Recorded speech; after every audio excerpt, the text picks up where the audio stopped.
Alhamdulillah, syukur pada Allah Subhanahu Wa Taala yang mana telah dengan limpah dan kurnianya telah memberikan kita peluang dan ruang untuk bersama-sama lagi. Alhamdulillah, nahmaduhu wa nasta'inuhu wa nastaghfiruh wa na'udzu billahi min shururi anfusina wa min sayyiati a'malina. May yahdihillahu fala mudilla lahu wa may yudlil fala hadiya lahu. Wa asyhadu anna Muhammadan 'abduhu wa rasuluhu. Amma ba'd.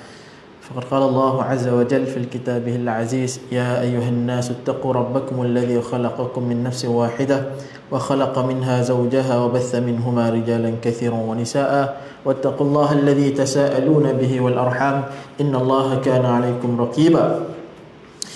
Alhamdulillah, kita bertemu lagi di dalam kuliah ataupun rancangan tu macam TV pula, rancangan Umdatul Ahkam, yang mana kita telah berhenti selama 2 bulan. Lebih kurang 2 bulan. Sebulan bulan puasa dan juga bulan raya, habis dah bulan raya. Dan alhamdulillah, setelah itu Allah beri peluang lagi untuk saya dan tuan-tuan bersama di dalam masih meneruskan kitab Umdatul Ahkam yang dikarang oleh Abdul Ghani Al-Maqdisi yang berasal daripada Palestin kalau sekarang ni lah.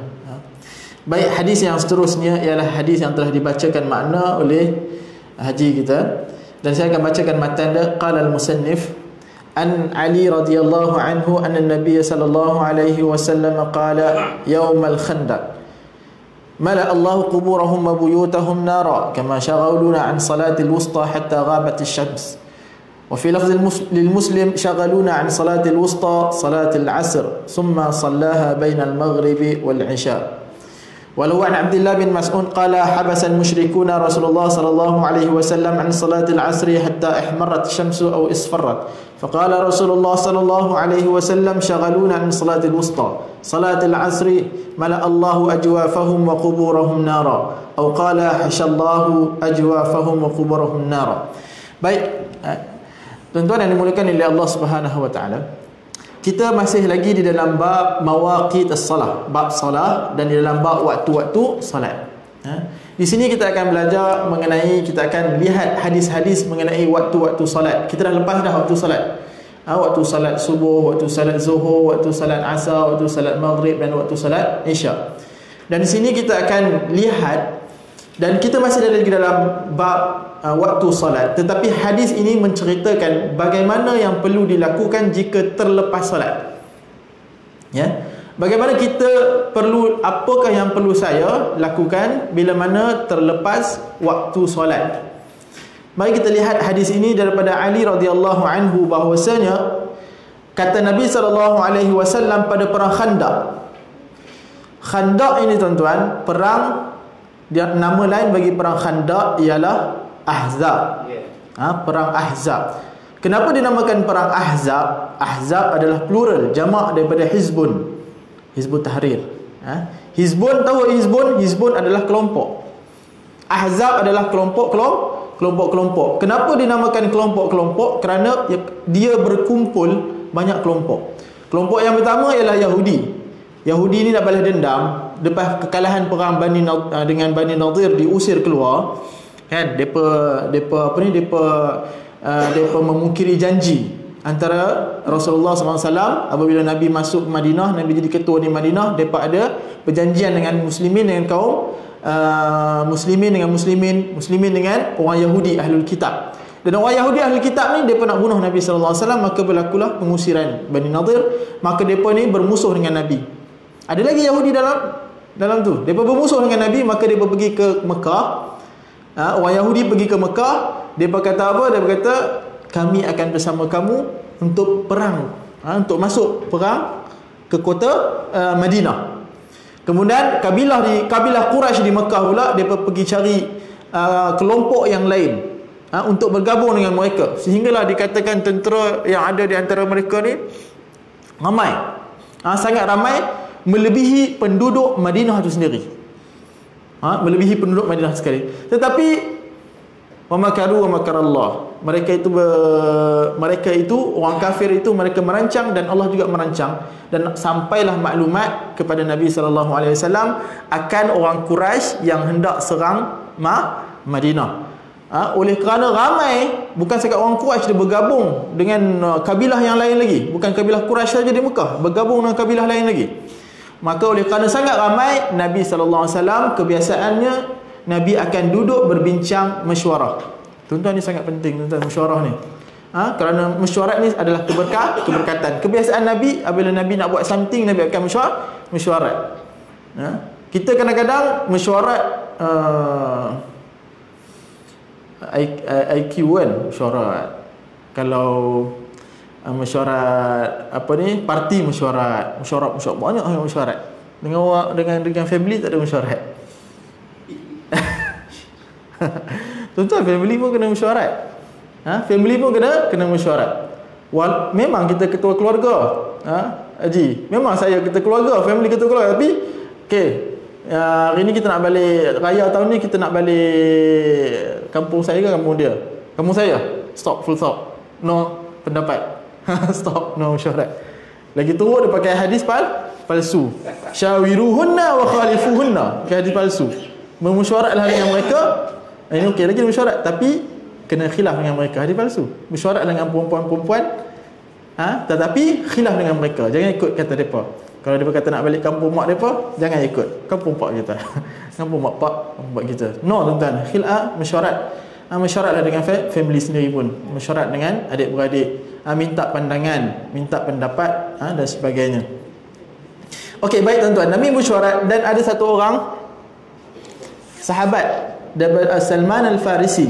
Dialah yang bagi, oleh kerana Salman Al-Farisi ni dia ada pengalaman berperang dulu, dan depa waktu depa tengah, bukan perang waktu Islam lah, dia korek tanah, buat parit.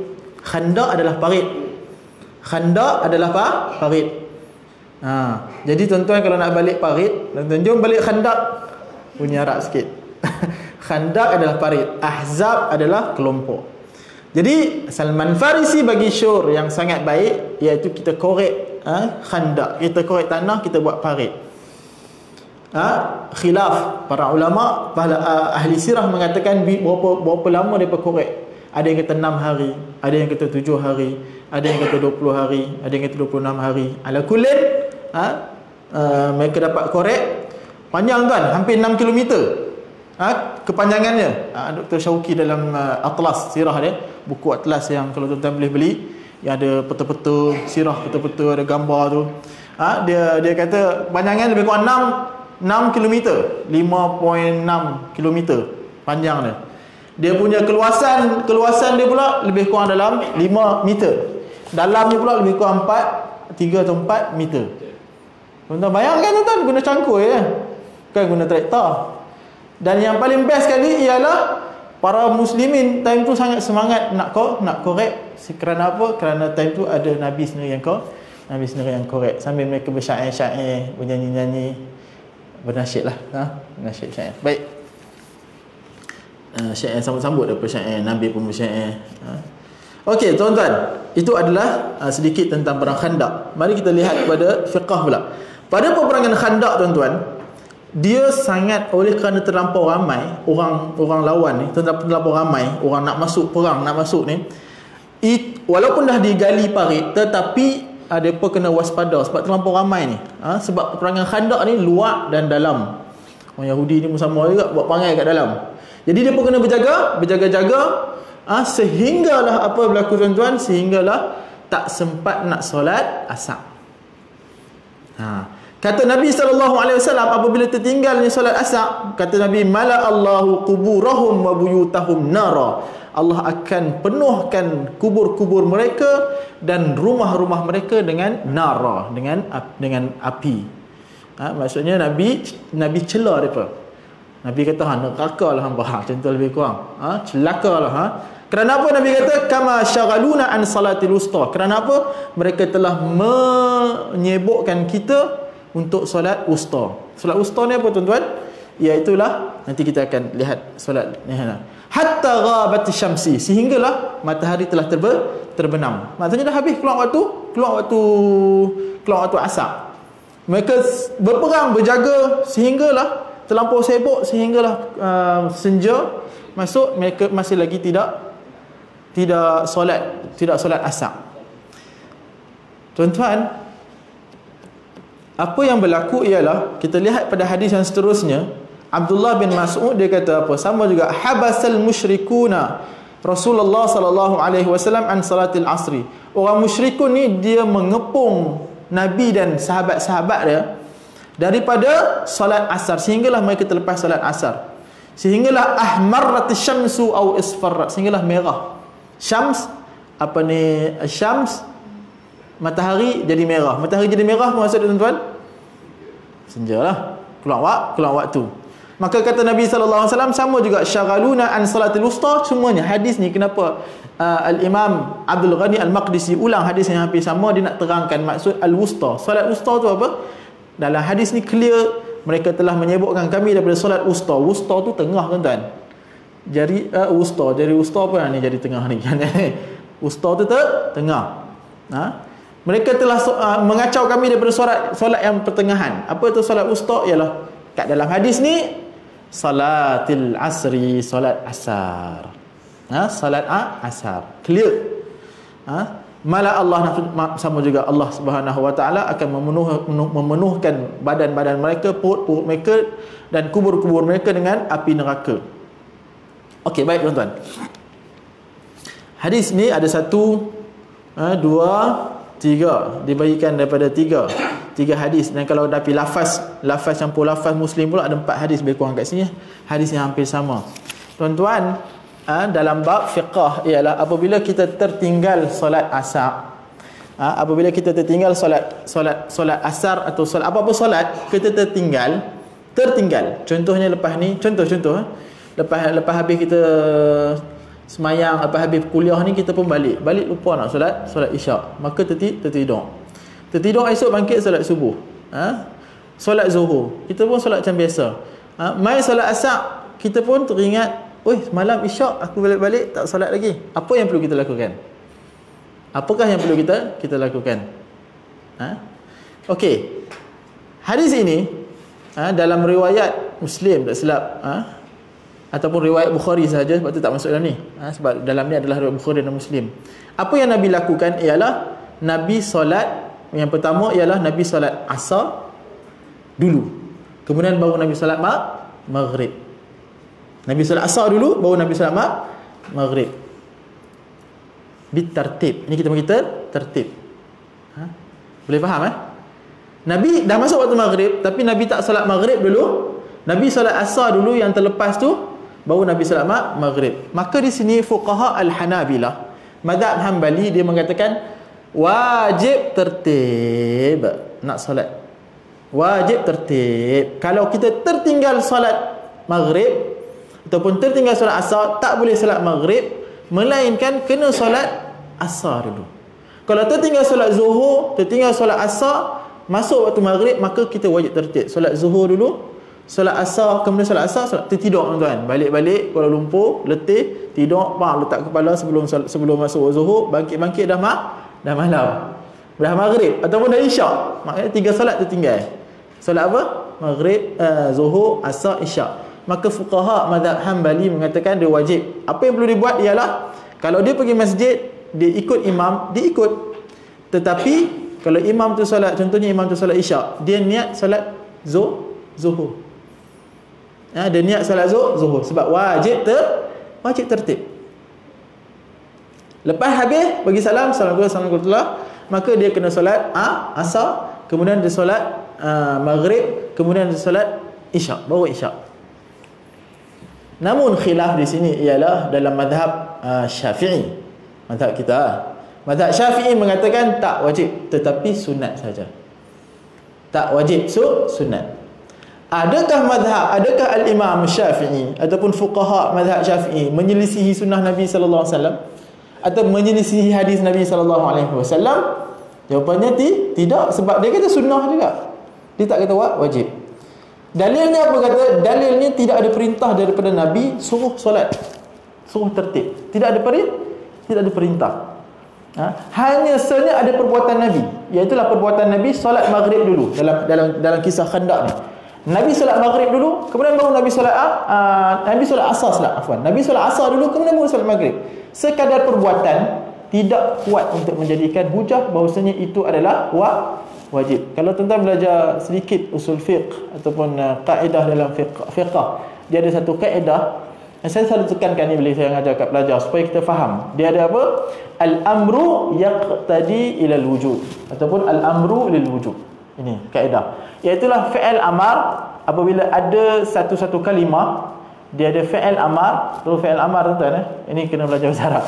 Dia ada perintah, fi'il amar perintah, maka bila ada perintah, maka dia akan menjadikan benda yang diperintah itu adalah wajib. Selagi mana tidak ada dalil lain yang memesongkan kewajipan dia. Begitu jugalah kalau ada larangan, sama ada dalam Al-Quran ataupun daripada hadis, bila Nabi larang ataupun Allah larang, maka dia akan jadi haram. An-nahyu yufidu at-tahrim. An-nahyu tu larangan, dia akan menjadikan sesuatu itu adalah haram, melainkan jika ada dalil yang lain yang memesongkan keharaman tersebut. Maka dalam bab ini tertib, adakah Nabi SAW perintahkan kena solat dulu, adakah warid Nabi kata solat maghrib dulu? No, hanya perbuatan Nabi SAW. Kita sendiri maklum, fuqaha al-Hanabilah mereka banyak mengatakan perkara yang wajib hanya saja al-fi'lu al-mujarrad, kita panggil perbuatan, sekadar perbuatan, maka dia berkata wajib. Contohnya al-fi'lu al-mujarrad, hanya perbuatan ialah Nabi basuh. Kalau kita belajar sebelum ni, Nabi basuh,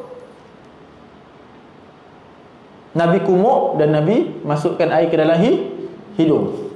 Fuqaha Hanabilah kata apa? Wajib. Mazhab Hanbali lah. Mazhab Hanbali kata apa? Wajib kumuk dan wajib masukkan air ke dalam hidung. Mazhab Syafi'i kata apa? Sunat. Apa dalil, apa hujah mazhab Hanbali? Sebab dia berkata perbuatan Nabi. Apa dalil Imam Syafi'i? Dia kata perbuatan Nabi, tetapi tidak ada perintah. Tidak ada perintah. Yang ada perintah hanyalah selain yang itulah, faghsilu wujuhakum, muka, wa aydiyakum ilal marafiq, tangan sampai ke siku, wamsahu biruusikum, dan basuh kepala, sapu kepala, kemudian basuh kaki. Ini jadi perintah. Perintah tu basuhlah, sapulah, tu perintah. Tapi muka dan tapak tangan ada perintah? Tak ada. Ini kita bincang banyak. Namun yang kuat dalam isu ini, yang kuat adalah ianya adalah sunnah. Sebab apa tuan-tuan? Al-fi'lu al-mujarrad, hanya perbuatan, sekadar perbuatan Nabi, ia bukan hujah untuk mengatakan itu adalah wajib. Maka di sini ialah yang kuat ialah sunnah. Tapi tuan-tuan, orang Melayu kita ni kalau kita solat jamaah, contoh kita solat jamaah takhir, saya selalu tanya student saya, dan selalu saya survey, selalunya kalau dia solat jamaah takhir, apa yang dia solat dulu? Contohnya solat jamaah maghrib dengan isyak, dia solat waktu isyak, dia solat apa dulu? Dia solat isyak dulu kan? Sepatutnya maghrib, isyak. Ataupun siapa yang selalunya kalau dia buat, dia biasa buat sendiri kan, ataupun dia tengok, dia rasa kena buat solat isyak dulu. Pengalaman saya, kita takdir. Okey. Jamaah tu zuhur asar, kita zuhur dulu. Okey, zuhur dulu. Asar dia minta akhir. Okey. Kalau yang lain, kita sama-sama bagi pandangan. Semua fuqaha ni, muka faqih belakang ni. Dia selalunya dia buat isyak dulu ke, atau dia buat maghrib dulu? Kalau jamaah takhir, ataupun buat asar dulu ke zuhur dulu? Ataupun zuhur dulu ke subuh dulu? Mana ada zuhur ke subuh, tak ada jamaah. Dia buat jamaah takhir. Kalau jamaah takdim confirm lah kita kena buat ni jamaah takhir. Selalunya yang kita jumpa. Bila buat jamaah takhir, dia selalunya buat apa dulu? Isyak dulu dia buat. Dia yang takhir dulu kan? Dia buat waktu dulu kan? Dia buat maghrib. Adakah salah? Jawapan dia menyelisihi sunnah. Menyelisihi sunnah. Adakah salah? Jawapannya salah kalau mazhab Hanbali. Kalau mazhab Syafi'i menyelisihi sunnah. Dalam mazhab Syafi'i dia hukum dia harus, tetapi sunnah, even mazhab Syafi'i kata sunnah tartib.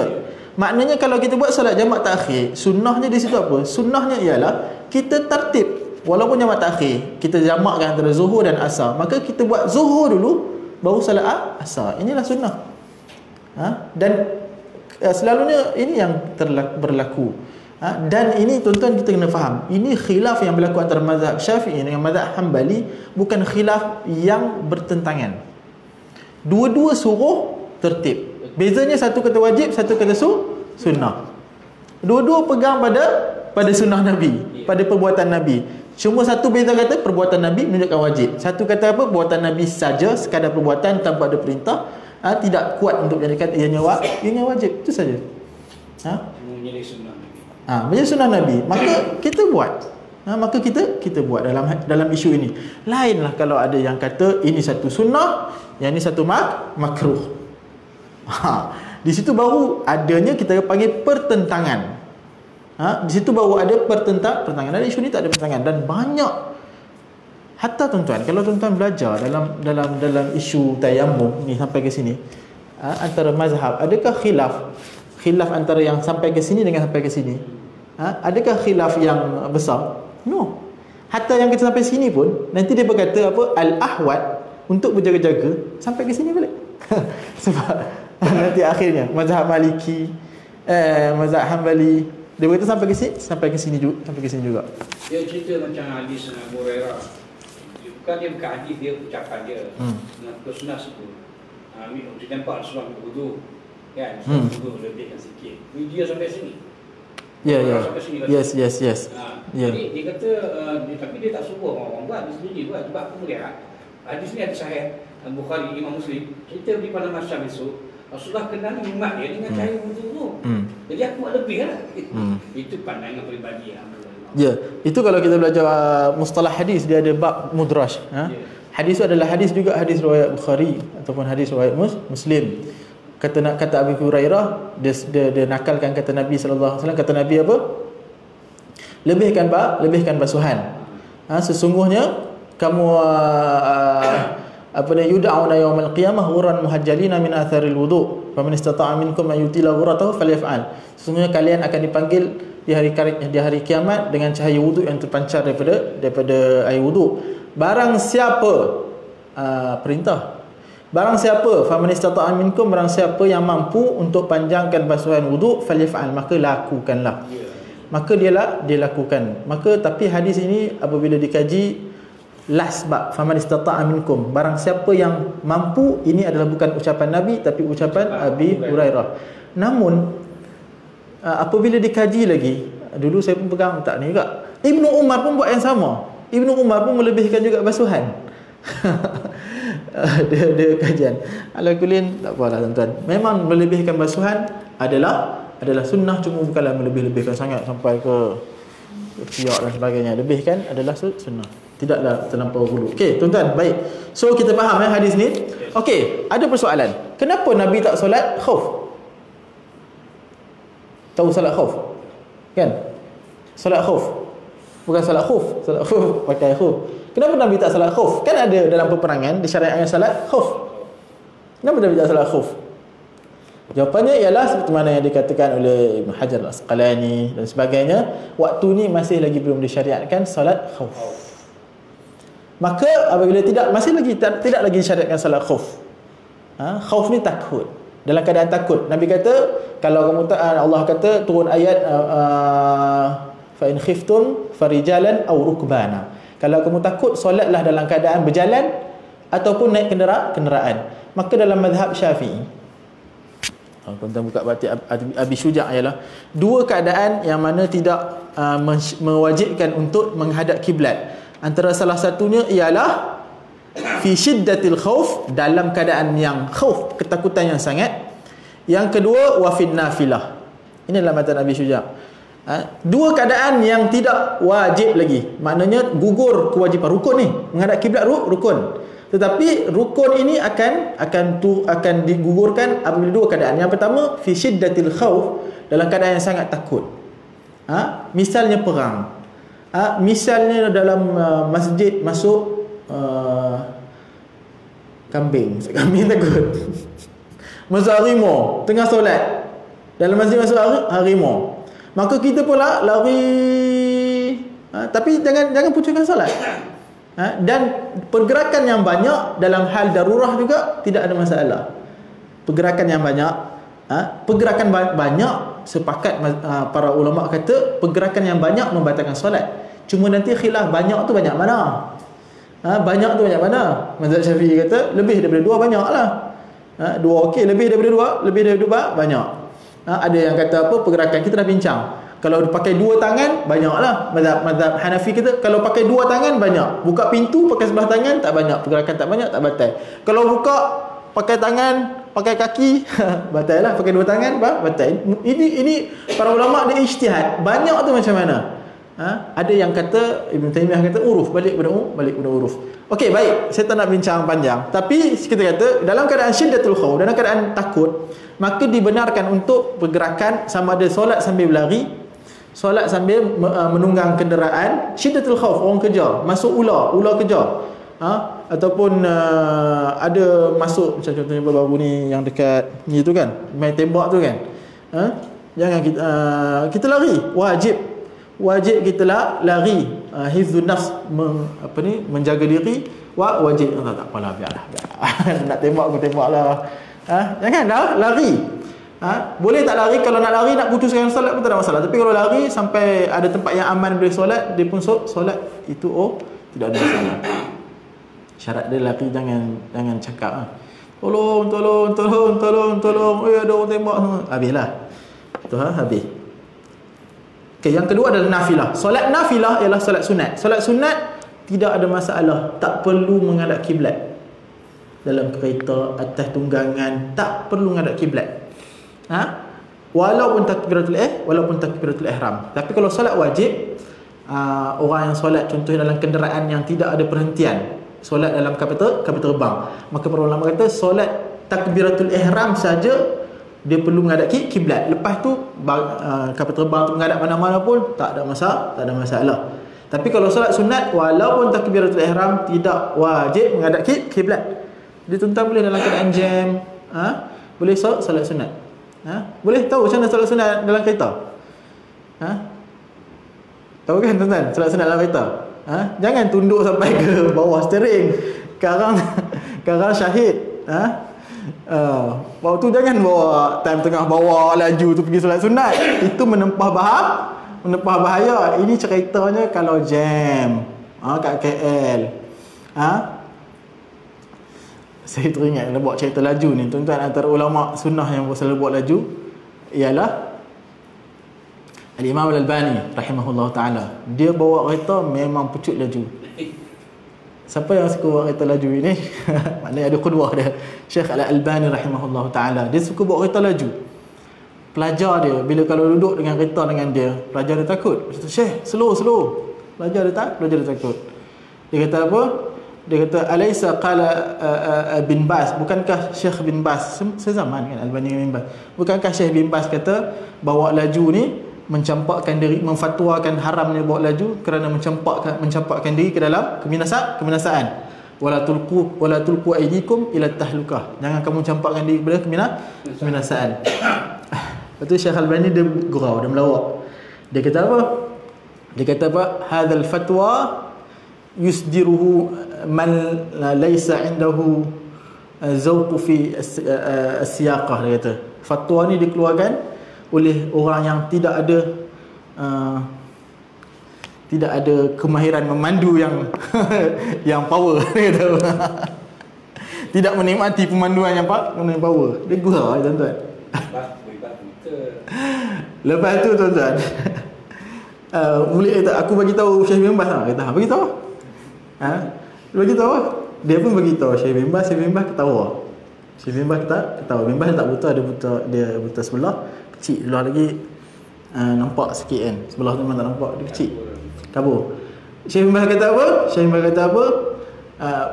Fatwa dia Syekh Albani ni pun kata orang perkataan dia ni dikeluarkan orang yang tak ada pengalaman kena bayar diah. Kan kalau terlanggar orang mati, kita kena bayar dia. Jadi dia gerak. Dia cakap macam tu boleh sebab apa? Dia tak ada pengalaman, dia bayar dia kan. Kita terlanggar orang, terbunuh orang, wajib bayar dia. Banyak lah. Kalau saya saja bunuh, qisas. Apa cerita pasal bawa laju? Okey, bawa laju janganlah solat sunat tengah jam solat. Bagaimana solat sunat dalam keadaan dalam kereta, dalam keadaan jam?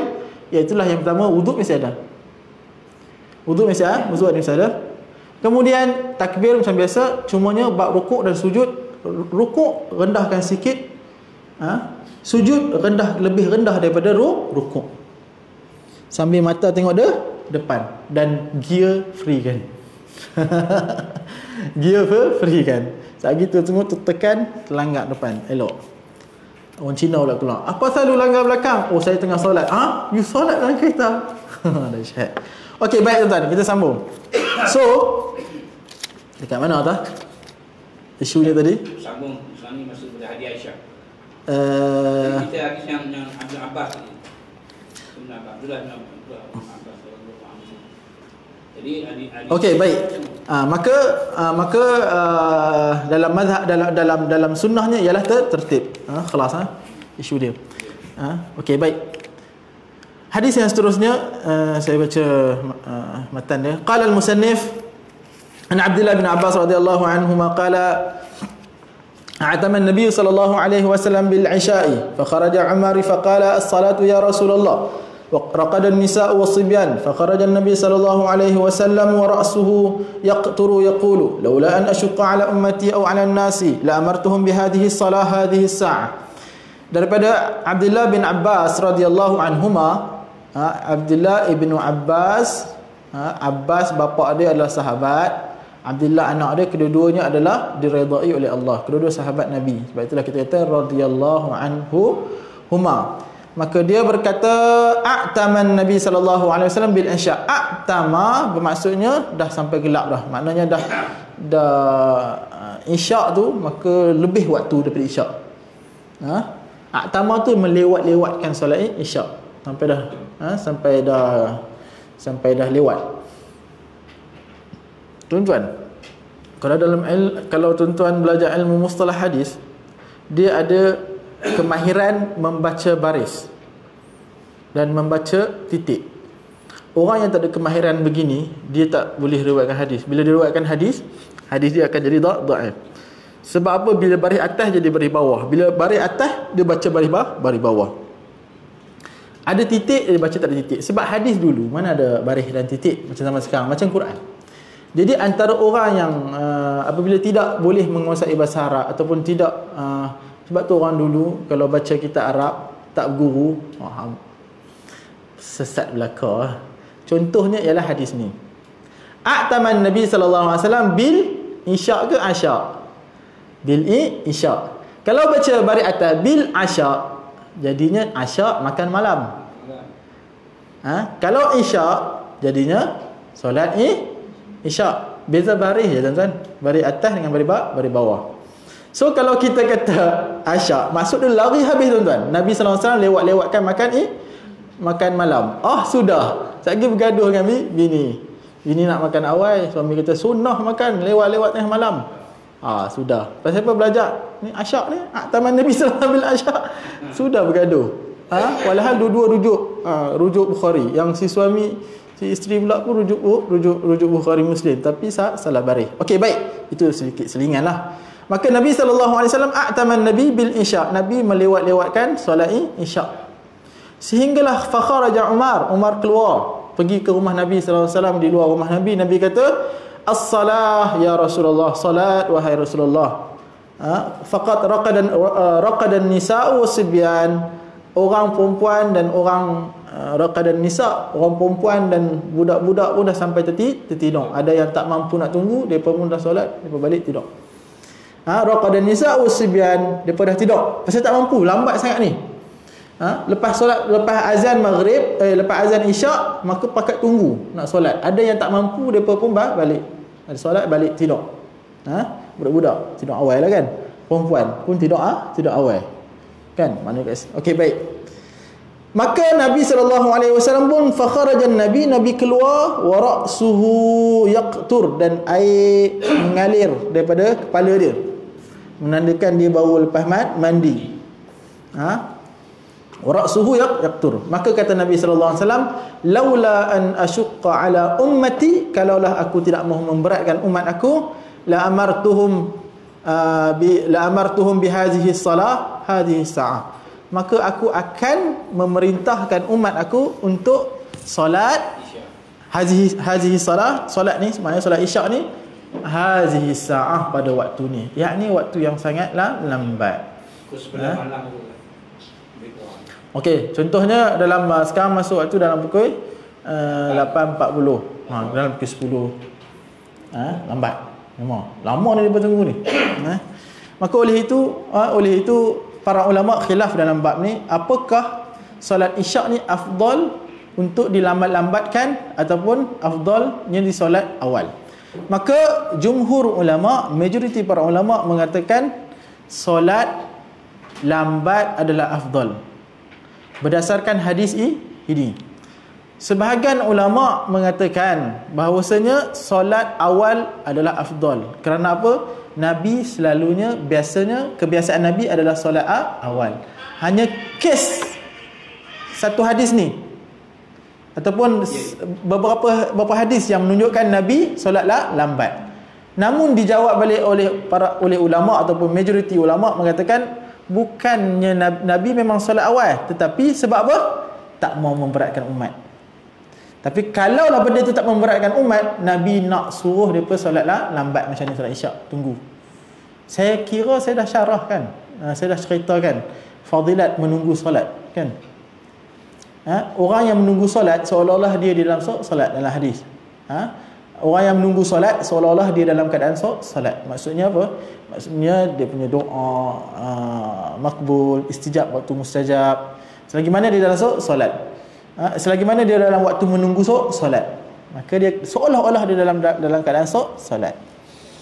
Sebab itulah Nabi SAW larang untuk kepakkan tangan ketika mana selepas ambil wuduk nak pergi ke masjid, sehinggalah solat habis solat baru boleh kepakkan tangan, patahkan tangan. Dalam riwayat Bukhari, janganlah kalian patahkan tangan. Tapi Nabi pun patahkan tangan selepas solat. Mana lepas solat tidak ada masalah. Okey, baik. Jadi faham hadis ni ya. Afdalnya adalah lambat-lambatkan. Namun demikian ada orang salah faham hadis ni. Maka di masjid solat awal. Dia pun kata dekat kawan dia serumah, tak apalah, kita tak pergi masjid, afdalnya solatlah lambat.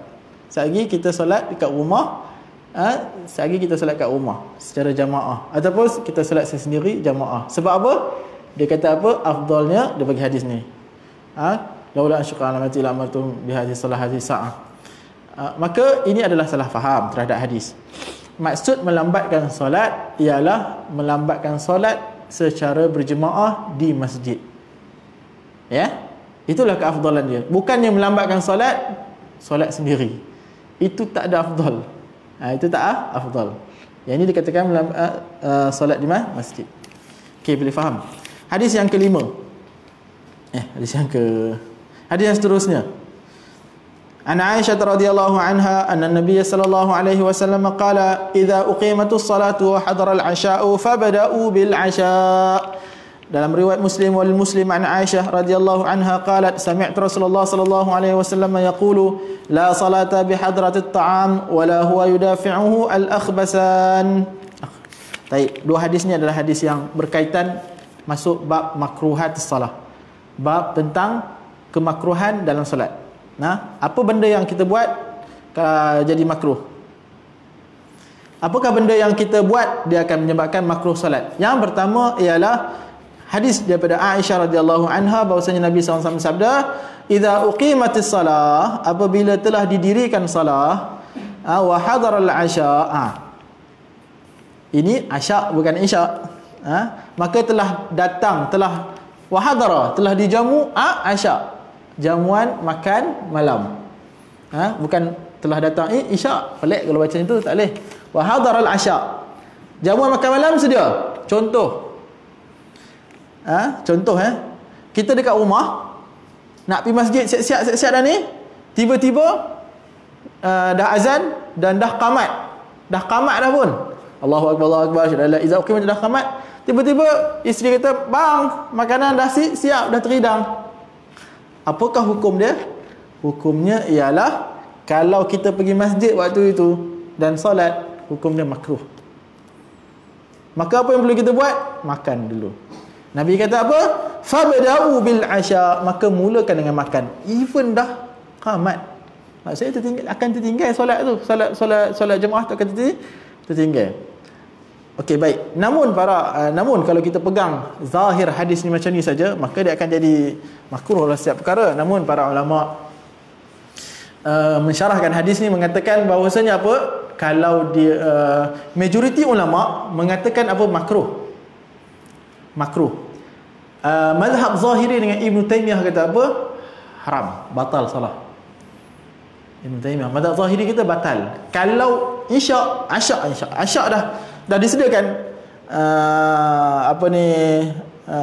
tuan-tuan jangan pegang, maknanya kalau dihidangkan makanan sebelum qamat baru pergi, sama lah tuan. Ini hadis nak menunjukkan apa? Nak menunjukkan walaupun dah iqamat, tiba-tiba hidangan dihidangkan, maka makan dulu. Kalau sebelum hidangan lagilah kena makan. Menunjukkan apa? Sebab kalau dah iqamat, kita tergesa-gesa nak pergi masjid, nak kerja jamaah, betul tak? Kalau sebelum muqamat tak ada tergesa sangat. Tapi hadis nak menunjukkan betapa pentingnya makan tu dulu. Maka para jumhur fuqaha mengatakan, jumhur ulama mengatakan, semua empat mazhab mengatakan makruh. Melainkan mazhab Zahiri, kalau solat juga makruh. Mazhab Zahiri dengan Ibn Taymiyah mengatakan batal. Bezanya Ibn Taymiyah kata batal ialah dia kata apa? Dia kata kalau dia lapar. Kalau dia hajah kepada makan, dia lapar. Kalau dia tak lapar, tak batal. Bisa. Mazhab Zahiri kata hang lapar ke, hang tak lapar ke, batal solat hang. Maknanya kena makan dulu. Tapi yang kuatnya apa ialah tuan-tuan? Yang kuatnya ialah of course pandangan mazhab jumhur. Ini adalah makruh. Ini adalah makruh sahaja. Sebab mengingat makan bukan antara yang nawaqid al-wudu', nawaqid as-salah, perkara yang batalkan salah. Jadi hukumnya makruh. Makruh ialah kepada mereka yang lapar. Makruh kepada siapa tuan-tuan? Kepada mereka yang berhajat kepada makanan. Bukannya dah kenyang kena makan juga. Oh, ini zalim tuan-tuan. Aku dah makan dah tadi. Lepas tu dia hidang buka baru lah. Tak larat nak makan, nak pergi solat lah pula ni. Nak kena makan. Kalau tidak hang solat hang makruh. No tuan-tuan. Ialah bagi mereka yang berhajat kepada makanan. Ini illah dia tuan-tuan. Ini kita panggil illah. Illah ni apa? Sebab kemakruhan itu berlaku. Maka ini pandangan jumhur fuqaha. Mazhab Syafi'i, Hanbali, Maliki, Ahnaf mengatakan makruh bagi mereka yang tengah berhajat kepada makanan. Sebab apa? Fudail bin Iyad, Qadi Iyad, dia kata apa? Sebab apa makruh? Sebab dia kata ini bukan menunjukkan takdim haqqul ibad ala haqqillah, bukan menunjukkan mendahulukan hak-hak manusia, hak-hak hamba terhadap hak-hak Allah.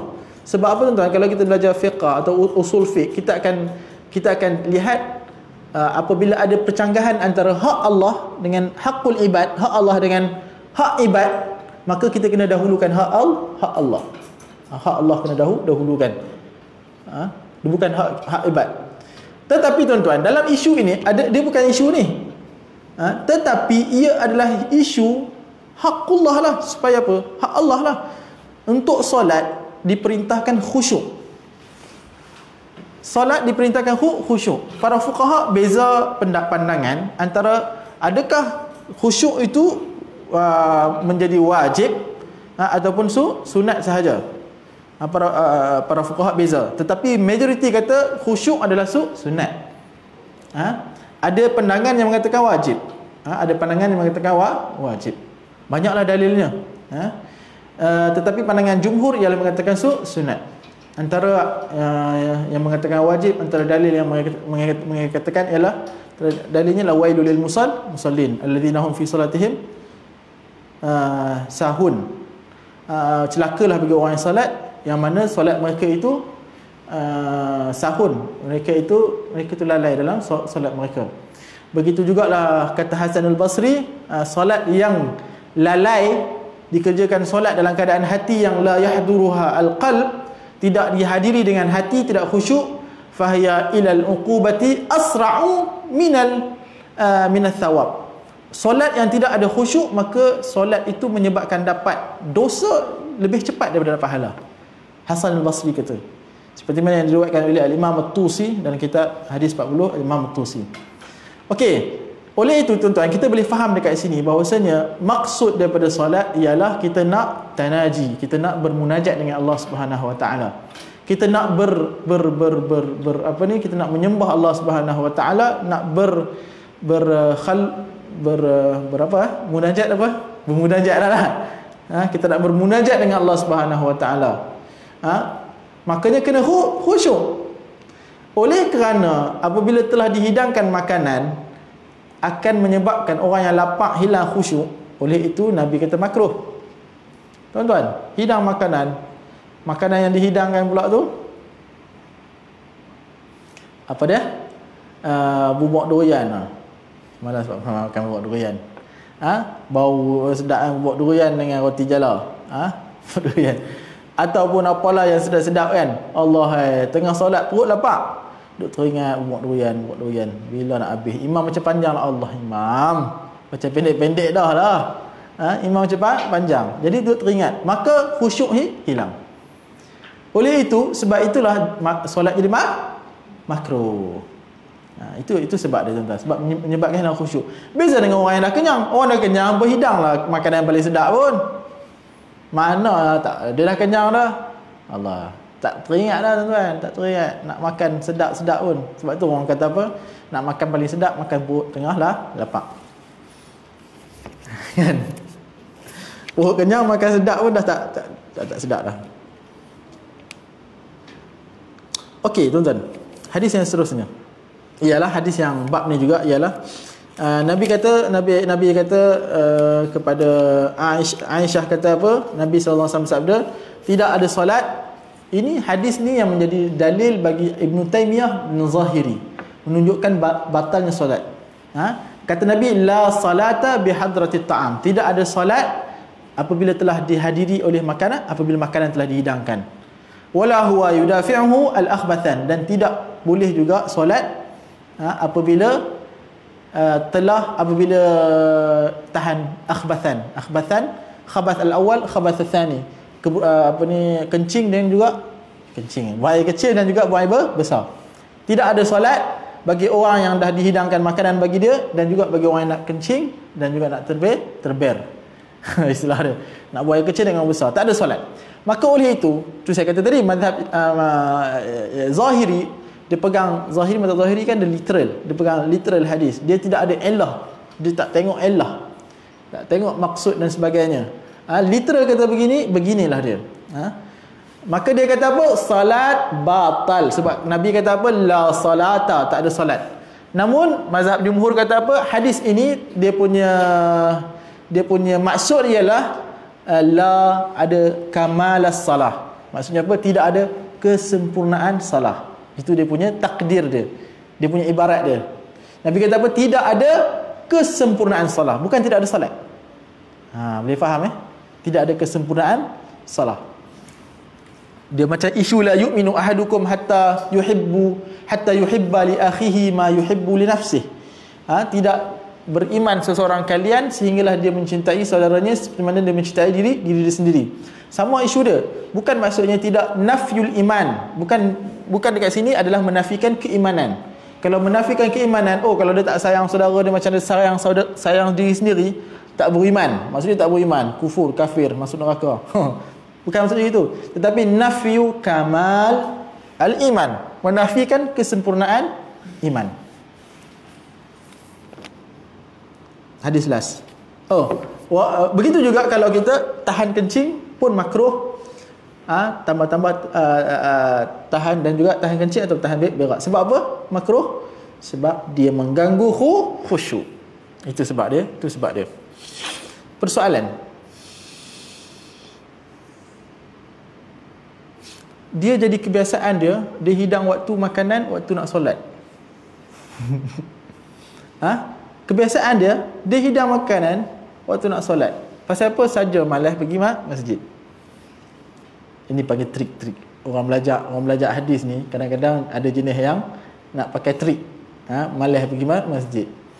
Dia pasal apa? Dia mengaji hadis, dia kata dia jumpa hadis yang Abdullah bin Maktum yang buta pun Nabi suruh pergi masjid. Kemudian mazhab Hanbali kata wajib pergi masjid, tak berdosa. Kemudian dia baca hadis ni pula, kalau solat pergi masjid ini makruh. Maka dia pun pantang nak masuk solat je, dia pun pergi kedai makan, order makan sampai tak ada, tak apalah, tak ada masalah dia kata. Solat makanan. Itu kita panggil kita panggil ini kebiasaan ini disyaratkan, ialah maksudnya bihadrati ta'am, kehadiran makanan ialah syaratnya ialah dia tidak menjadikan kebiasaan makanannya waktu solat tu. Tu solatnya jadi kebiasaan, itulah baru jadi makruh. Kalau tidak, dia tetaplah termasuk dalam kalangan orang yang rugi. Kalangan, kalau dalam mazhab Hanbali berdosa lah tak pergi masjid. Yang okey, baik. Hadis last.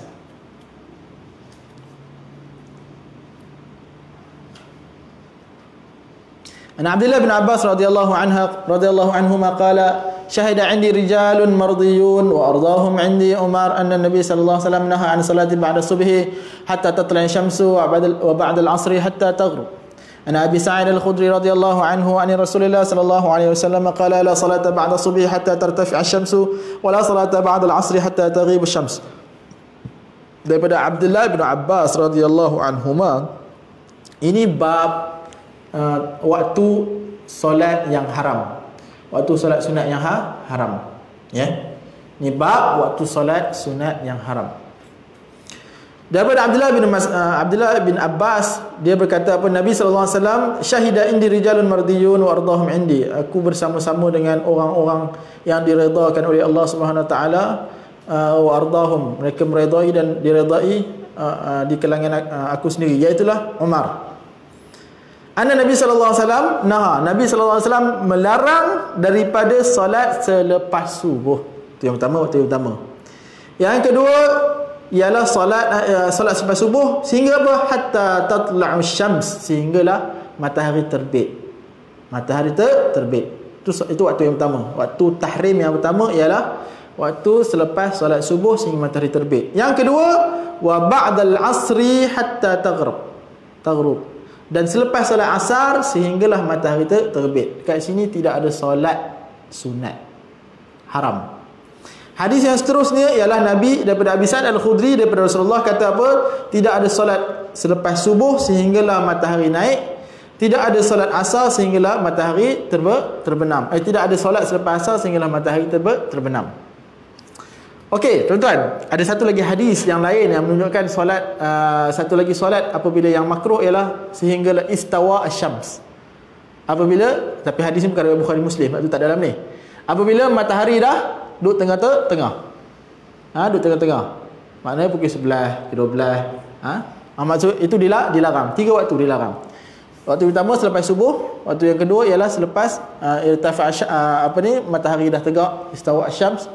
Matahari dah tegak sehinggalah tergelincir, dah masuk waktu zuhur, lepas tu bolehlah solat. Waktu ketiga adalah selepas solat asar. Ini waktu 3 waktu ni adalah solatnya jadi makruh. Solatnya jadi makruh ataupun haram. Ulama beza. Makruh ataupun haram. Baik. Beza lagi para ulama, solat apa yang makruh ataupun haram makruh yang dilakukan waktu ni? Solat apa? Adakah semua jenis solat sunat ataupun sebahagian salat sunat? Maka mazhab Syafi'i kata apa? Solat sunat tanpa bersebab yang makruh, solat sunat mutlak. Solat sunat mutlak yang jadi makruh waktu 3 ni. Kalau solat sunat qabliyah, solat sunat tahiyatul masjid ataupun solat sunat apa lagi? Solat sunat jenazah, solat sunat ihram, kan ihram nak buat solat, ada solat sunat ihram kan. Solat sunat apa-apalah yang bersebab, solat sunat tawaf, masuk masjid haram, kena lepas tawaf buat solat sunat tawaf. Ini adalah solat sunat bersebab. Kenapa kamu solat masuk masjid? Kenapa masuk masjid? Kenapa solat tahiyatul masjid? Sebabnya masuk masjid. Kenapa solat jenazah? Sebab ada ada sebab. Ada solat yang tak ada sebab, itu solat mutlak. Tiba-tiba dia rasa nak solat.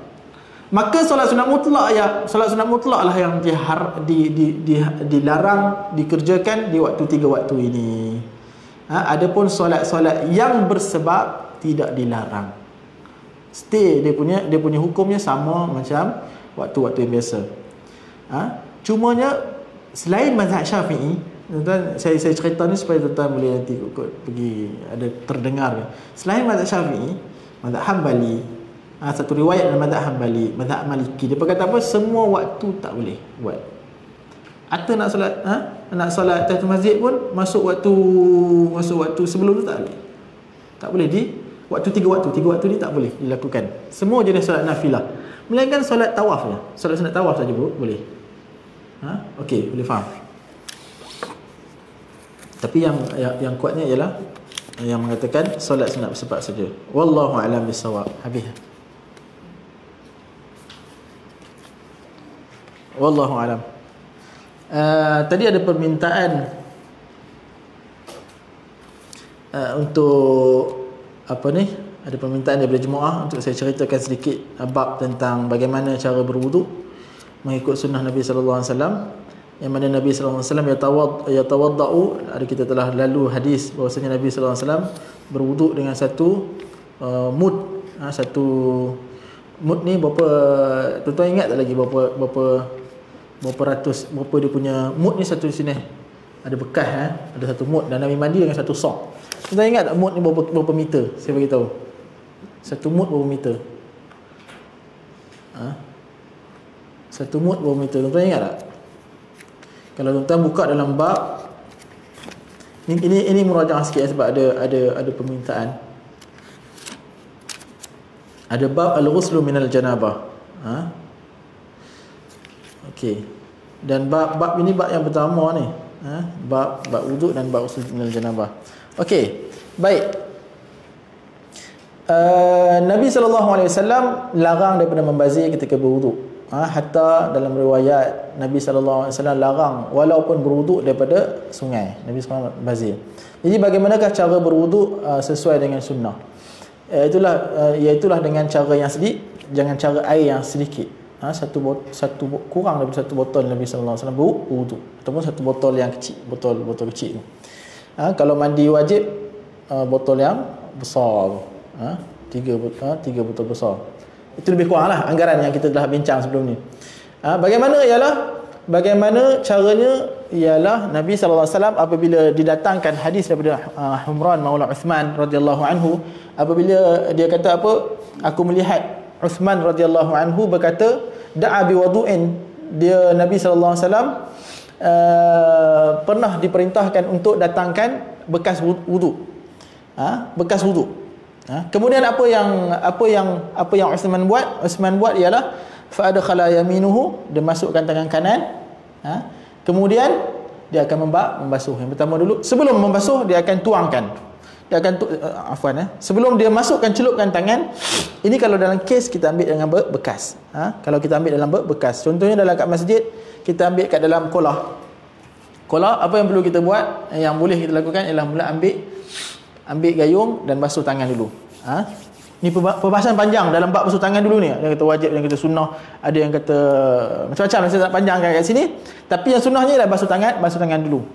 Terutama apabila bangun daripada tidur. Sebab Nabi kata apa? Fa innaka la tadri aina batat yadak. Sesungguhnya kamu tidak tahu bagaimana di mana tangan kamu merayap ketika tidur. Maka itu basuh tangan dulu. Ini tidak jadi isu kalau kita ambil wuduk dengan paip. Sebab memang kita kan buka. Tapi jadi isu kalau kita ambil air kurang 2 kolah. Boleh faham tak? Kurang daripada 2 kolah. Sebab air yang kurang daripada 2 kolah, dia akan memudarat, air itu akan menjadi najis kalau masuknya najis. Kalau air yang lebih daripada 2 kolah dan lebih, macam dekat masjid, tak ada masalah juga. Kita boleh masuk tangan. Macam biasa masuk tangan dan basuh.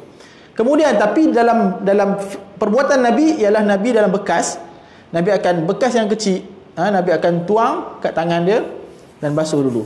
Kemudian Nabi celup, fa adkhala yaminuhu, Nabi akan celup, kemudian Nabi akan basuh mulut, basuh mulut pula, Nabi akan berkumur. Famat madha wastanshaqa. Dia ada 2 kaedah, tapi Imam Nawawi kata yang paling kuat sekali ialah sekalikan mulut, kemudian terus sedut, sekalikan. Kalau kita buat ialah kumur, lepas tu barulah hidung kan, baru hidung Alisa kata betul kan. Tetapi Imam Nawawi kata apa? Imam Nawawi dia datangkan 2 kaedah ni. Kemudian dia kata apa kaedah yang paling tepat dan hadis yang paling kuat dalam isu ni ialah sekalikan. Al-jam'u bainal madmadati wal istinsyaq. Sekalikan, iaitu ambil wuduk ialah kita mula kumur, ni kita panggil madmadah. Kemudian istinsyaq. Lepas kumur dalam ghurfah dalam cedok yang sama tu kita bahagikan. Kemudian ataupun kalau tak nak bahagikan, ambil satu lagi, ataupun boleh sekalikan. Ghurfah satu kali cedokan, kumur, kemudian sedut, kemudian tangan kiri. Tangan kiri gunanya untuk keluarkan, istinsar kita panggil. Keluarkan daripada hidung. Keluarkan. Bukan tangan kanan juga. Sebab sunnahnya ialah apabila kita buat benda-benda yang ni sekarang ni masukkan ni nak bersihkan elok, tapi nak keluarkan kuman benda yang tak baik semua ada tangan kiri. Keluarkan sampai 3 kali. Benda yang sama. Cedokan yang kedua, mulut, betul. Cedokan yang kedua, mulut, dan kemudian tuan-tuan Nabi SAW akan masukkan tangan kanan, kemudian masuk tangan kanan dalam bekas, kemudian Nabi akan sekalikan dengan tangan kiri. Ini cara Nabi lah. Tapi jangan duk kita susah payah duk bawa lah bekas main. Pasal apa nak ikut? Kalau dah ada dekat kolah, sama terus ambil tangan kanan. Terus ambil dua-dua. Sebab dua-dua menggunakan, ada hadis yang Nabi guna sebelah tangan, ada hadis yang dua tangan. Para ulama kata apa? Dua-dua boleh dan dua sunnah, tapi yang afdal dua tangan. Sebab dia lebih kepada menyeluruh. Dua tangan dan basuh muka 3 kali. Basuh muka 3 kali. Kemudian tuan-tuan, lepas habis basuh muka 3 kali, Nabi akan ambil ni, Nabi akan cedok, Nabi akan basuh, Nabi akan basuh tangan sampai ke siku. Habis cedok, ambil cedok tangan sampai siku. Begitu juga yang tangan kiri sampai ke siku. Kemudian Nabi akan masaha, Nabi akan sapu. Ini saya nak tekan kat sini je lah. Selalunya orang berwuduk kat sini dia akan lupa. Sunnahnya ataupun wajib, khilaf antara sunnah dan wajib. Mazhab Hanbali kata wajib, mazhab Syafi'i kata sunnah. Iaitulah ambil air, kemudian letak dekat sini, kemudian sapu sampai ke belakang ila qafahu, kemudian faradduhuma, kemudian patah balik sampai ke depan, dekat mana dia mula. Ini adalah sunnah dalam mazhab Syafi'i. Sampai ke sini, sampai ke belakang, sampai ke tengkok. Dalam riwayat sampai ke tengkok, patah balik sampai ke hadapan. Habis ustaz kalau pakai gel apa tu? Rosak lah, tak ada masalah. Apakah perempuan sama juga? Yes, sama juga. Belakang berapa kali? 1 kali. Satu kali. Dalam riwayat yang sahih 1 kali. Famasaha. Dia tak sebut pun 3 kali. Dalam semua perkara sebut 3 kali. Salata 3 kali sampai bab perkara famasaha bi ra'sihi. Basuh, dia sapu kepala dia. Kemudian dikatakan apa pula? Dan basuh kaki wa rijlaihi al-yumna thalatha. Ulang balik. Sebelum basuh kepala 3 kali, selepas sapu kepala, bukan basuh. Sampai sapu kepala, basuh kaki 3 kali. Di antara 3 kali dan 3 kali, dekat sapu kepala tak sebut 3 kali. Menunjukkan apa? Sapu kepala 3 kali. Sekali. Sekali saja. Takmim sunnahnya. Itu adalah sunnah. Kemudian adakah telinga sekali? Telinga sekali ke tak? Al-udhunaini min ar-ra'si. Hadis lemah. Telinga daripada ra'si. Hadis yang diriwayatkan oleh Abu Dawud, tersilap saya, tapi dilemahkan oleh mutaqaddimin, oleh ulama pakar. Kalau sekali, sebab tu kalau tuan-tuan boleh lihat nanti, dia akan sapu sampai sini, atas sini, kemudian sebab sekali. Tapi kalau bukan sekali, maksudnya apa? Kemudian ambil lagi air. Okey. Ataupun tuan-tuan yang ini, 2 jari ni spare kan untuk ni. Untuk telinga kan. Atas ni, tu kat atas, 2 ni kan tak kena lagi. Telinga pun sapu, bukan basuh. Telinga pun sapu juga. Berapa kali? Sekali juga. Dalam mazhab ni, mazhab Syafi'i, dia guna kias terhadap yang lain 3 kali. Tetapi al-kias ma'wurudul dalil adalah namun jangan bergaduh lah bab ni. Kena basuh kaki sampai 3 kali. Okey. Itu bab wuduk. Saya rasa clear lah. Dia kena terus ambil air, buat lagi baik. Dan nampak mandi wajib ialah yang ada datang warid dari dalil ialah Nabi SAW. Yang pertama ialah Nabi akan basuh kemaluan dulu. Basuh kemaluan dulu. Kat situ dah niat mandi wajib. Dan juga dalam kita dah ada mandi wajib kat sini. Basuh kemaluan, kemudian lepas tu baru ambil wuduk. Ambil wuduk dengan sempurna. Tapi tak sampai ke kepala. Ambil wuduk sampai ke tangan, dah ambil sampai ke tangan, sebab tu air sikit, tak sempurna. Okey, mula-mula basuh kemaluan. Kemudian ambil wuduk macam biasa tangan, ambil wuduk kumur, istinsyak, kemudian sampai basuh sampai ke tangan. Kepala no. Terus ambil air, Nabi akan apa? Nabi dalam ni Nabi akan masukkan tangan sehinggalah arwah basyaratah, sehinggalah akan nampak dah masuk betul-betul, sehingga sampai ke hujung pangkal Nabi akan tuang dan ratakan air sampai seluruh badan. 3 kali, kanan setiap kanan, setiap kiri, kemudian atas, kemudian basuh sekali belah kanan, belah kanan, kiri. Last sekali ialah basuh kaki. Selesai. Last sekali basuh kaki, selesai. Perlu tak ulang ambil wuduk? Tak perlu. Selagi mana kita tidak menyentuh kemaluan dengan tapak tangan ketika mandi tadi. Kalau dah sentuh, betul lah. Ini kaedah antara kaedah jamakkan ambil wuduk dan mandi. Kan? Kalau tuan-tuan perasan, mula ambil wuduk kan, basuh kemaluan, ambil wuduk, tapi lepas tu patutnya kita sapu kepala, tapi kita turun mandi. Kemudian last sekali baru basuh kaki. Sempurnalah. Wallahu a'lam bissawab. Sebab ada permintaan untuk saya ulang balik bab ni, jadi kita pun ulang. Wallahu a'lam bissawab. Ada pertanyaan?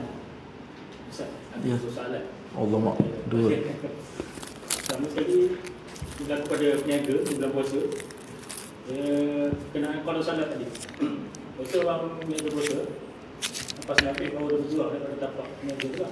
Jadi mana lebih afdal, dia solat dalam kereta ataupun dia kalau maghrib tu pergi ke satu rumah baru dia solat walaupun dah masih isyak. Kadang-kadang dia nak pergi tarawih, dia jadi lambat, dia pilih solat dalam kereta. Okay, soalan yang pertama. Soalan yang kedua, dia solat dalam kereta, dia ada masalah dia sebab daripada kitab syarat kitab Bulughul Maram mengajar sekarang ni, dia kata ada ancaman bila dia solat dia pandang ke atas. Solat ni sekali tu pandang ke atas, ada ancaman yang makruh. Solat menatang makruh. Ada soalan. Okey, soalan pertama, kita kena faham isu ni. Boleh tak solat fardu dalam kereta? Jawapannya tak boleh. Dalam kenderaan, boleh tak solat fardu dalam kenderaan? Jawapannya tak boleh. Sebab apa tak boleh? Sebab antara rukun solat ialah berdiri. Dia faham al-qiyam. Rukun solat adalah berdiri. Melainkan fi halat darurah. Antum kena ingat ni, hal darurah. Maksud hal darurah ialah apa? Maknanya tak boleh berhenti. Maksudnya apa tuan-tuan? Kapal terbang ada perhentian tak? Berhenti. Bas ada perhentian tak nak berhenti? Ada. Kereta ada perhentian nak berhenti? Ada. Berhenti kat tepi jalan. Melainkan tiba-tiba berhenti jalan takut orang langgar, time tu boleh. Okey, ini yang pertama. Ini kita kena faham isu ni. Boleh tak solat dalam kereta? Jawapannya tak boleh, kecuali dalam hal darurah, tak ada cara lain lah melainkan dia kena solat juga time tu. Waktu tu dia kena solat dalam apa juga keadaan. Cuma yang beza nanti, apakah dia perlu ulang ataupun tidak perlu ulang, sebab dia telah rukun. Okey, itu yang pertama kita kena faham. So boleh tak tuan-tuan? Tak boleh solat dalam kereta. Melainkan yang pertama, solat dalam keadaan darurah ataupun khauf, solat dalam keadaan takut. Sebab dalam keadaan tu duduk, dalam keadaan tu semua ni tak ada masalah. Tak menghadap kiblat, tak ada apa. Fi syiddatil khauf, dalam keadaan tak menghadap kiblat apa, tak berdiri pun tidak ada masalah. Okey, itu yang pertama. Yang kedua ialah tadi, kalau solat sunat pun, solat sunat boleh, tak masalah. Sebab apa solat sunat boleh solat dalam kereta? Sebab dia tidak disyaratkan berdiri, qiyam, dan tidak juga disyaratkan menghadap kiblat. Solat sunat, tuan-tuan nak buat solat sunat, duduk. Malas solat sunat diri, ba'diyah, duduk, dapat half pahala. Melainkan orang tu sakit, dia akan dapat full pahala juga dalam riwayat. Dia sakit, dia selalu solat diri. Okey. So dalam isu yang saya faham anda tanya tadi, waktu dah masuk, maka sepatutnya dia solat dekat tempat dia berniaga tadi. Bukan dia pergi naik kereta. Dalam keadaan ni dia tak boleh solat naik kereta. Dia solat dekat tempat berniaga dia. Bentang sejadah, solat. Tak ada masalah. Bentang pergi sejadah. Dekat tempat pasar malam. Boleh tak tuan? Boleh. Ataupun sebelah kereta. Saya biasa selalu buat. Solat sebelah kereta kat parking kadang. Solat sebelah kereta. Kalau pergi Singapura lagi lah tuan-tuan. Kalau tuan-tuan tak biasakan diri solat satu tempat ni, tuan-tuan pergi Singapura, nak solat mana tuan-tuan? Pergi mall. Nak solat mana? Ada masjid? Tak ada. Tak ada. Solatlah tepi-tepi mall tu. Bagilah niat untuk dakwah, orang tengok. Tak, solat. Dalam isu ni So dia tak boleh solat dalam kereta. Sebab yang saya faham, dia kena solat. Ataupun kalau dia naik kereta sebelum masuk waktu. Kalau sebelum masuk waktu. Kalau dah masuk waktu, dia tak boleh naik kereta, dia kena solat dulu. Sebab wajib dia menghadap kiblat. Sebab dalam hal ini dia bukan dalam keadaan darurah, dia boleh solat tentu. Tapi belum masuk waktu, dia pun naik kenderaan. Dalam kenderaan masuk waktu. Dan dia rasa takkan sampai kalau dia tak solat. Kalau dia solat sampai sana, confirm akan keluar. Time tu barulah dia boleh solat kalau dia ada wuduk. Kalau dia tak ada wuduk, itulah yang dinamakan solat. Dalam mazhab Syafi'i kita selalu dengar solat menghormati waktu. Solat tapi sekali kena ulang balik. Dia terlepas daripada dosa sebab dia tidak tapi solat kena solat. Khilaf lah, panjang abad ni. Okey, yang pertama clear. Syekh yang pertama clear. Maka dia kalau dah masuk waktu, dia kena solat. Dia tak boleh masuk dia kereta solat. Ataupun nanti dia kena, kalau ada peluang, dia kena berhenti tepi jalan. Perhentian, berhenti tepi jalan dan solat tepi jalan. Kalau dia kata tak takut ataupun selamat. Kalau tak selamat, jangan berhenti tepi jalan. Dia kena diri dan menghadap kiblat. Wajib, rukun. Okey, solat menghadap atas memang ada dalil, memang ada hadis. Nabi SAW larang solat tengok atas. Jadi hukum dia apa? Hukum dia makruh.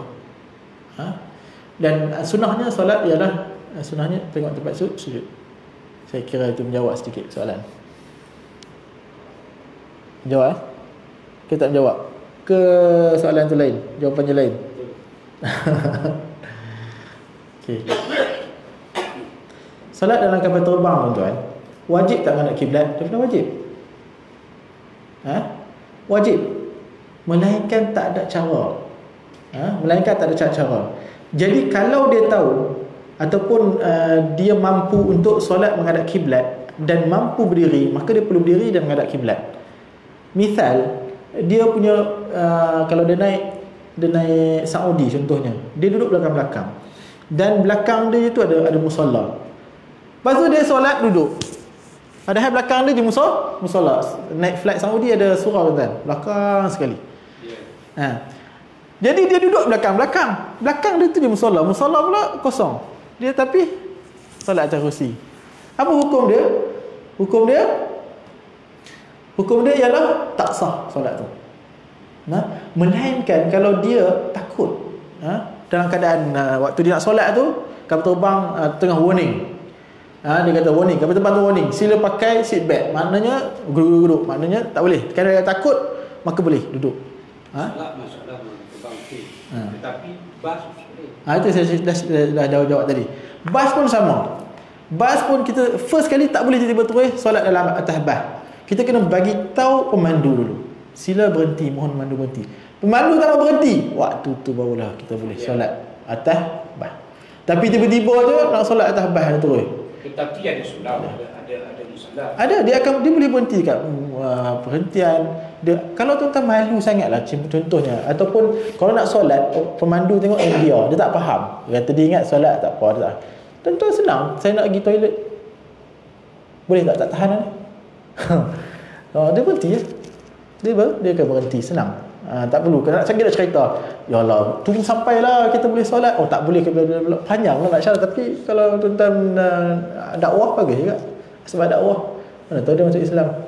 Itu melainkan dia tak mau juga, tak boleh berhenti. Dia kata jauh lagi penghentian ni. Kalau kita anggap habis waktu solat, time tu solat. Baik. Kalau solat ada wudu dan menghadap kiblat di waktu takbiratul ihram, tidak perlu ulang. Salat tidak ada wudu dan tanpa menghadap kiblat antara salah satu atau salah satu, maka solat itu di dalam qaul mu'tamad mazhab Syafi'i adalah sekadar solat menghormati waktu dan perlu diulang. Ada pandangan daripada mazhab Syafi'i juga, pandangan Imam Nawawi kata tak perlu diulang. Ala kulli ihtiyat, kalau kita ambil pandangan yang berjaga-jaga nak ulang, diperbolehkan ulang. Wallahu a'lam. Ialah ayat surah Hujurat tu Attaqullah mastata'tum kan? Allah mastata'tum. Jadi ayat ni dia kata tentunya bagi alasan orang-orang kata tak payah kita semayang dalam terbang, cukup dia tengok tu bila sampai sana kita terbang, kita semayang lah. Kalau nak semayang kita tengok mata stop, apa semayang bawah? Nombor dua, semayang orang musafir ni, semayang orang duduk atas kursi ni, kita semayang fardu, tak boleh duduk. Itu saya dah bincang tadi. Semayang fardu takbiratul ihram saja wajib diri dan wajib menghadap kiblat. Kemudian kita rasa takut. Contohnya ni simple tips saya bagikan kepada sesiapa yang nak pergi ke umrah ataupun pergi mana-mana, ialah kita apabila kita nak pergi ke Mekah, turun Mekah, kita anggaplah depan kita tu Mekah lah sajalah. Dia akan lari sini sikit lah. Sebab kapal terbang dia bukan ikut laluan pusing sana, no. Dia akan straight. Dia akan straight pergi terus sampai. Jadi kita ijtihad, kita ijtihad. Depan kita lah Kaabah. Lari sikit lagi sikit tu tak ada masalah. Hatta lari antara lari ke sini 30 darjah pun masih diterima lagi.